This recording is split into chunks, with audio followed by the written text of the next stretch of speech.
I remember the crowd and I remember the energy. I've not seen anything even remotely close to that in Israel in years. Everything was perfect.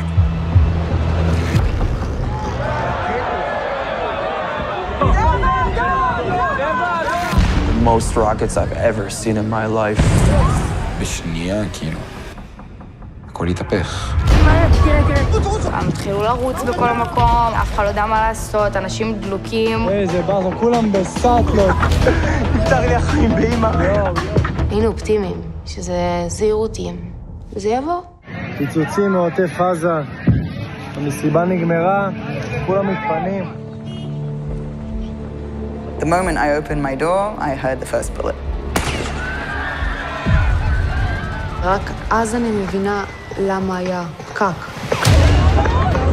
אני קולט מאות אנשים רצים, צורכים מחבלים. הם באים מכל הכיוונים, הם בכל מקום.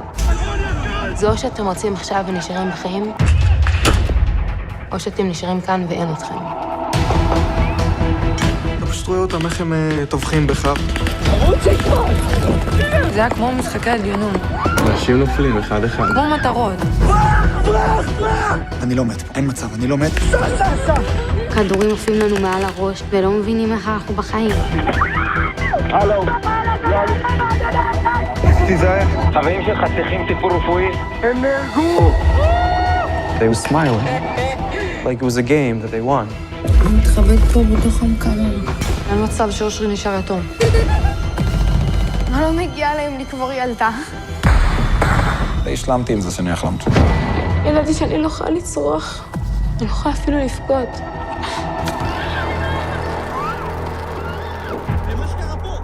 I'm never going to be the person that I was before the 7th of October. Friendship, love and freedom, these ideals drew young hearts from around the globe to Nova's EDM music festival in South Israel. But as the sun rose on October the 7th, the fantasy was shattered. Rockets sliced through the sky and the music cut off. Confusion morphed into terror as gunfire erupted amidst the chaos. Hamas terrorists breached the border fence and unleashed barbarity in its rawest form. The film, We Will Dance Again, is a stark portrayal of the experiences of those who survived and those who didn't.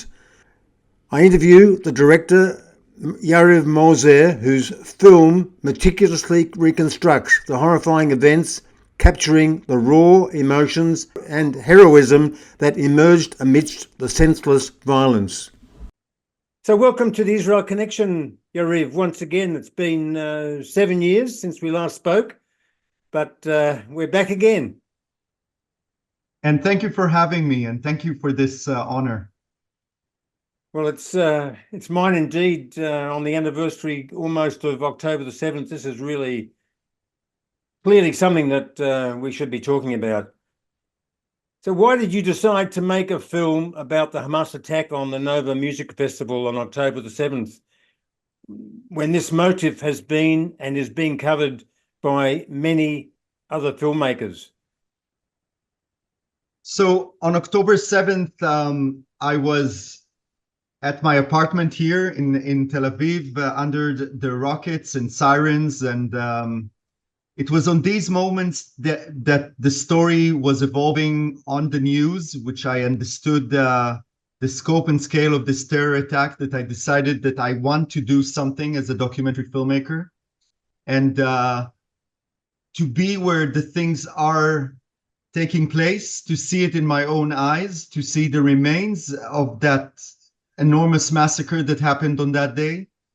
And it was a closed military zone. I just couldn't take my car and drive south. So I had to get a permission from the Israeli military and be accompanied by a commando unit into the site of the Nova massacre. And when I was there, witnessing seeing in my own eyes something which I haven't seen in my life, it was really horrific. It was the moment in which I decided that I will do a film about what happened minute by minute on that day. So you've joined, as I said, quite a number of filmmakers. I interviewed Dookie Draw about his film Supernova, the Music Festival Massacre, which is a lot, it's not as long as yours. I attempted at the time that I interviewed him to get one of the two main channels here, the ABC and another channel, to put it on air. I got no response from them whatsoever. You've obviously got a bit more muscle in the film industry, wouldn't you say, Yariv, that you've been successful in getting this put up there and to be seen by a lot of people? Yes, I think that what is unique in We Will Dance Again is the international backup that we're getting from big forces in the industry that decided to give a place and time and a big stage to a film like this with a cinematic approach. In purpose, we took the time. We wanted to do something more deep and to get into the story as to understand the scope of the story as much as we can. And so we have Paramount Plus in the US, BBC in the US and Canada, BBC in the UK, Channel 9 in Australia, RTL in Germany, and others. And of course in Israel, Hot 8, the documentary channel, which supported me and supports my work each time again. So this massacre on October 7th is one of the most documented tragedies in human history, since virtually everyone involved had a cell phone, and many recorded videos and messages resulted in a wealth of material available. So was your job of making your film easier because of the large amount of video material that you had at your disposal? Well, in a way, I've treated it a little bit like an archive-based documentary. So you have this wealth of material, which we had to collect from survivors and from social networks. And it's helping you building this puzzle of this enormous terror attack. But on the other hand, what I wanted to show is also the other angle.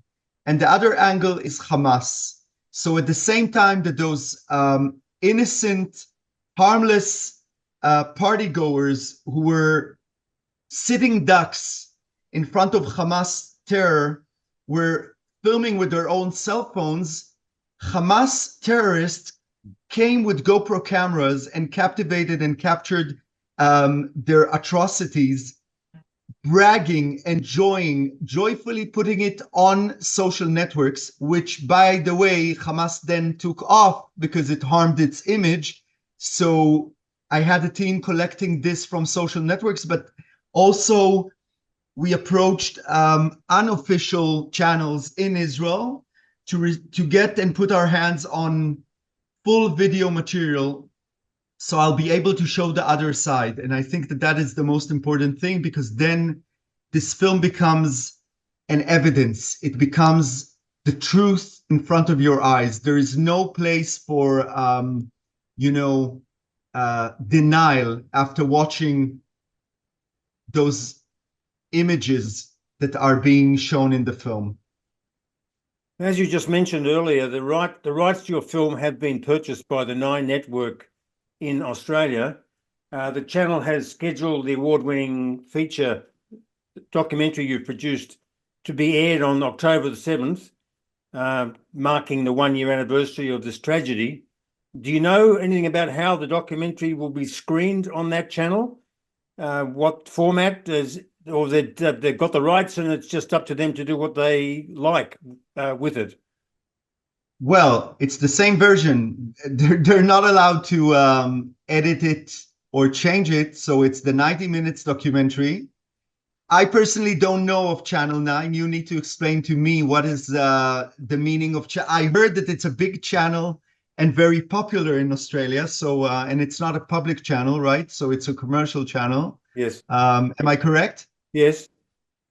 So the only thing that each network could decide for its own is the level of blur, of the blurring of images in the film. And I think that RTL in Germany took it because of their own rules. They had to blur it a little bit more. But to my knowledge, Channel 9 will stick to the versions that we have in the UK and the US. So it will be the same.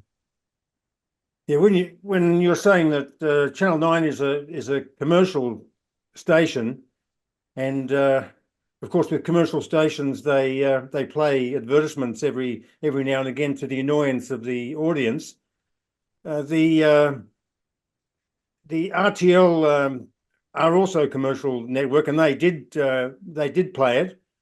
So it's really a question, I suppose, that will only be answered when Channel 9 actually put it out there as to how they depict it, because it would be rather insensitive, I think, to be showing it with certain advertisements that are interspersed. I agree. It's not in my hands to decide. I just know that in Germany, RTL decided not to air it with commercials on October 1st. And it will be the second time it happened in Germany. The first one was with Schindler's List. So, but this is a German decision. I don't know what will be the decision in Australia. Yeah, no knowledge. So your film's producer, Suzanne Zarinsky, has herself said that your documentary is too intense for broadcast TV, which led her to the decision to opt for distribution of We Will Dance Again via streaming rather than through normal TV networks. So that may be where it ends up. It may not end up on normal live-to-air TV.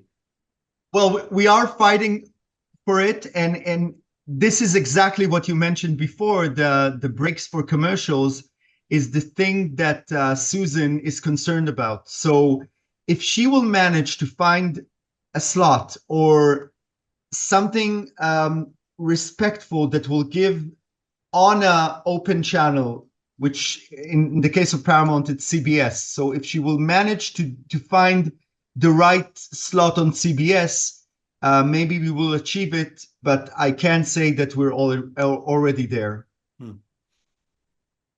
Now, I've looked at an interview that was done on The Hollywood Reporter, and there you said that international buyers were taking divergent approaches to airing the documentary. And you said it's interesting about how RTL decided to air it on primetime TV, on a TV linear channel with commercial breaks. But then the BBC version, they said they wouldn't air it describing Hamas as terrorists. And you accepted that, as the British public, you said, would be able to still see these atrocities and decide for themselves if this is a terrorist organisation or not. So you basically submitted to the BBC's stipulations, didn't you? Well, it's a much more the reality is much more complicated. We're talking about only when we have those informative slides in the film. There are a few informative slides in which we talked about Hamas terrorists or the terror organization Hamas, which you can see in the American version. At the BBC, we are left only with one slide that is giving a quote from the IDF. So it's not the BBC saying it, but the IDF saying that the terrorists invaded Israel. So they do use the word terrorists, but only when it doesn't come from a quote or refers to the BBC. And that is the difference between the two versions, the American and the British one. Other than this, the film is exactly the same. So when a survivor is being interviewed and saying Hamas terrorists, they couldn't touch it. And they didn't have anything to say. In my perception, I felt that that's a minor price to pay for this film to be aired on primetime television, 9 o'clock on BBC Two, to the eyes of the UK public. And as you said, they will need to judge the atrocities of Hamas and decide if Hamas is a terror organization or not. And I think it's unanimous. I mean, I read all the reviews that were published last week after the air of the film, and the reviews are all praising the film. Yes. You've been a busy man, I guess, in the last week or two, speaking to people like me.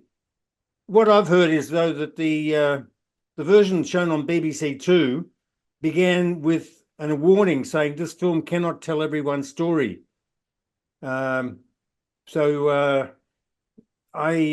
concur with the remark that it's a sad measure of our furiously divided times that in the case of your documentary about the slaughter of unarmed youngsters, that the BBC felt it necessary to suggest that it wasn't taking sides.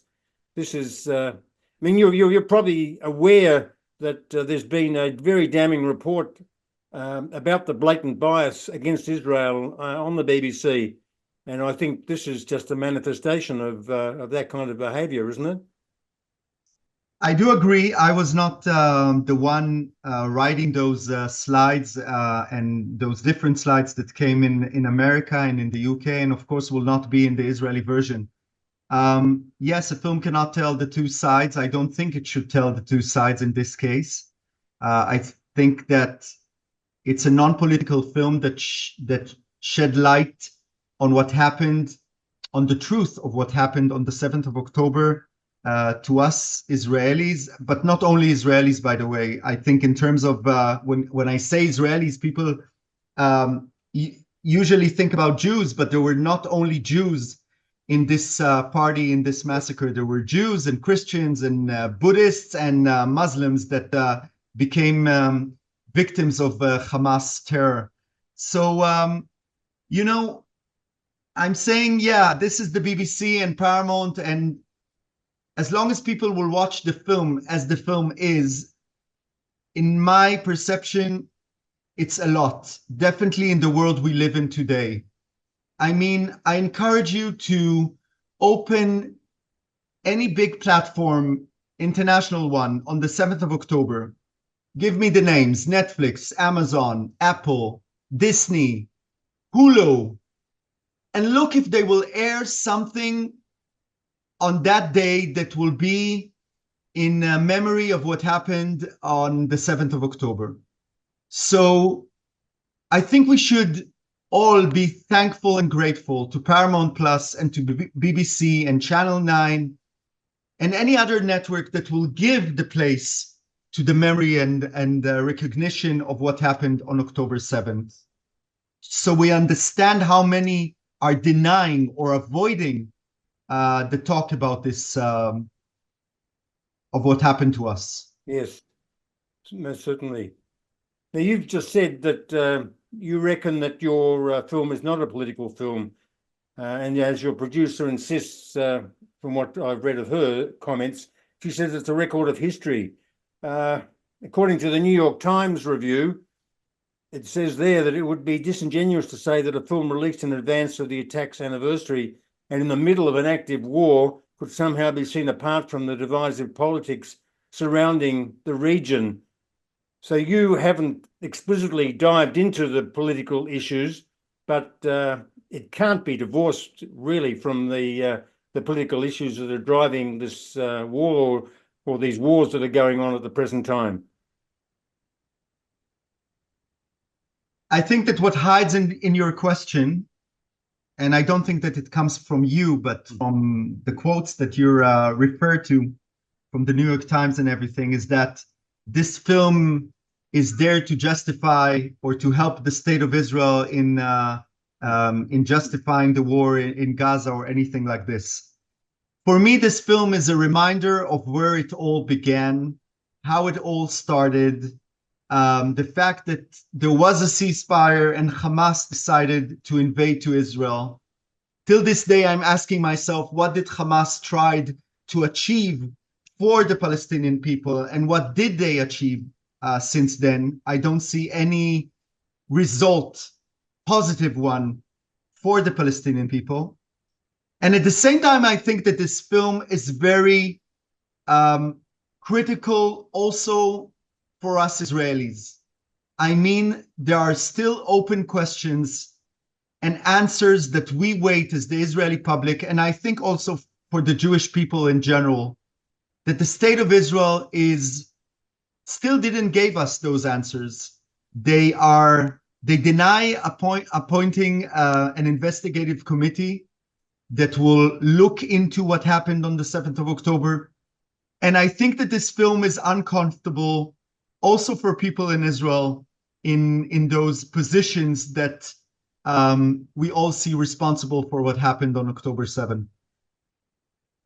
In this aspect of what you've just been talking, the location of the Nova Music Festival was released just hours before it started. It turned out to be only 3 miles away from the border, 5 kilometers, so close that the Gaza-Israel barrier was visible from the festival site.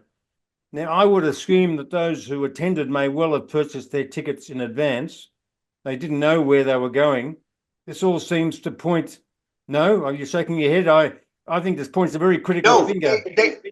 They didn't know where they're going. They didn't know. So the organisers of the event could be potentially culpable for negligence at staging the event in that location and what was resulting. No, because they have received a permit from the army to conduct this party at where it was. And you need to understand, till October 7, we felt safe everywhere in Israel. And as long as there is a ceasefire, even when it's 3 miles next to the border with Gaza, we shouldn't have any concern. It's our state. We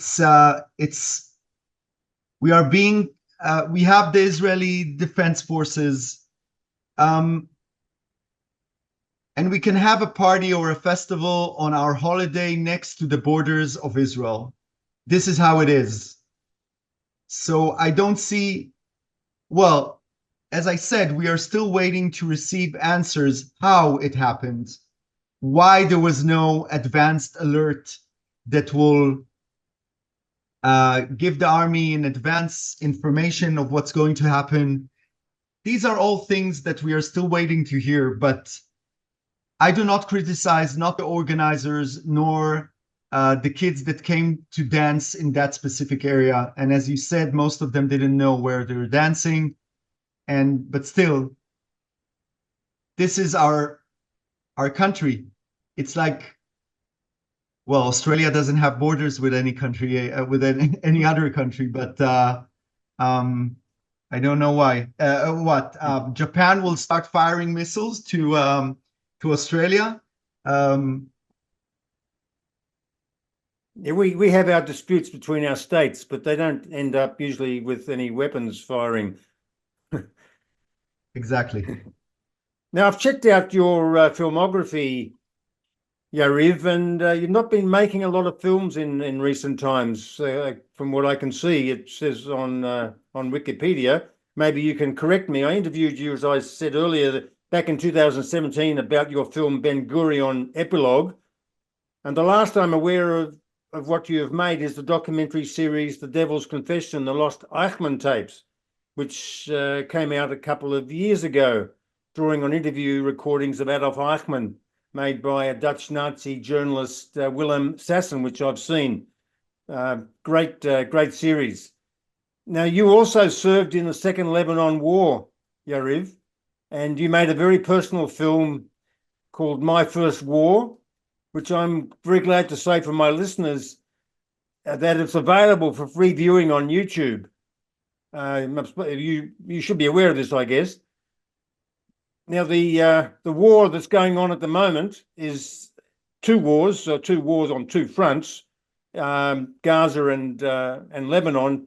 Of course, Lebanon is where the real serious action is at the present time. Given you made a film already about Lebanon, have you thought about making a film about Israel's current war with Hezbollah in Lebanon? No, that hasn't come across your mind? No, because, well, first of all, I did do a few other films, but they were more TV films on Israeli television. The last one was very big and popular. It's called Golda's War Diaries, and it reveals Golda Meir War Diaries from 1973. It was aired on primetime television and received a lot of attention. And remarkably, it was 2 weeks before this war started. So it became very relevant, as if history repeats itself. So that's the one thing. Look, after investing and dedicating this almost a year to doing such a hard film, mentally, emotionally, not only for me, but for all the people that worked with me, I can't invest myself in another film about the war. It will take some time for me to think or to do, or to understand what will be my next film. That's my answer to it.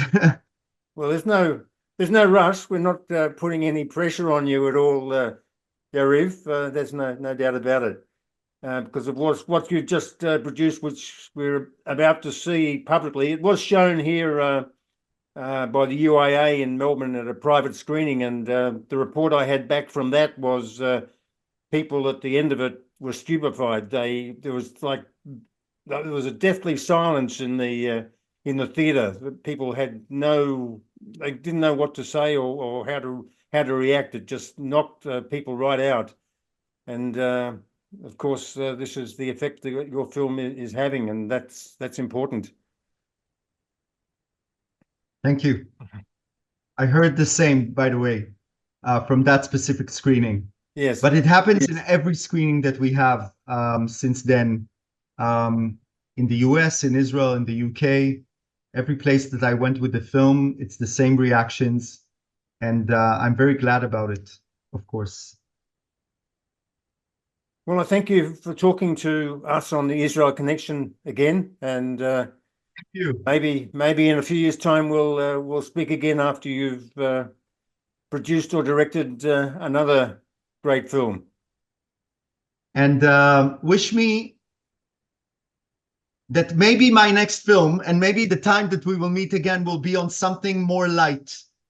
Yes. Maybe a comedy or something. Well, like the one that you were making straight after Ben Gurion Epilogue, which was about, I forget the name of it, but it was about your Polish ancestry, wasn't it? Oh, I wanted to do it. Unfortunately, I didn't get the financial support, and the script is left on my table, and it's so sad for me. It's really a comedy that I wanted to do. But it's so hard, the struggle to get the financial support for each film that I want to do. Yeah, maybe it will still happen. But thank you for reminding me. Well, we're both of Polish background, Yariv, if you want to know. So we've got common interest here. Great. All right, I wish you Hag Sameach. And Chag Sameach, Shana Tova. Well, hopefully Shana Tova, and may we bring all the hostages back home. That's my biggest desire, hope, prayer for my country and for the Jewish people. Yes, that's mine as well. And after we speak, I'm heading off to a lantern making ceremony here in Australia. We're having Illuminate. Victoria, I think they're calling it here in Victoria, where we're going to be lighting lanterns to bring the light to take away the darkness that was brought about from October 7. Great. So thank you very much. Thank you. Great pleasure. Thank you. Bye-bye. Bye-bye. Litrot. Litrot.